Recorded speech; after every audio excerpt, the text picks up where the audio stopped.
High, আমি পারমিতা। তো আমরা ফাইনালি পৌঁছে গেছি আমাদের ডেস্টিনেশন কটেজে। এটা ছিল আমাদের দুদিনে থাকার জন্য কটেজটার চারদিকে এত গ্রিনারি ছিল না, খুব ভালো লাগছিল।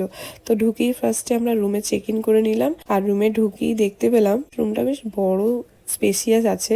একটা কিং সাইজের বেড, একটা সুন্দর সোফা, মিরর, আর টিভি ক্যাবিনেট, আর জামা কাপড় রাখার জন্য ছিল এই আলমারিটা। আর ওয়াশরুমটাও খুব স্পেসিয়াস ছিল। আর সব থেকে বেস্ট পার্ট ছিল এই দোলনা, যেটা বাচ্চারা ঢুকেই আগে দোল খেয়ে নিচ্ছিল।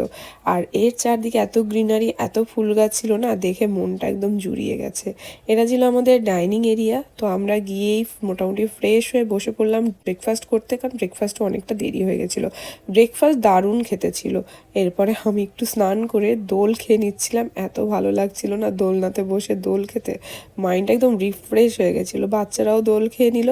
তো দোল টোল খাওয়া হয়ে যাওয়ার পর আমরা চটপট রেডি হয়ে গেলাম, আর রেডি হয়ে বেরিয়ে পড়েছিলাম এই গাড়িটা নিয়ে সাফারি করতে। তো সাফারিতে কী কী দেখলাম দেখাবো নেক্সট ব্লগে।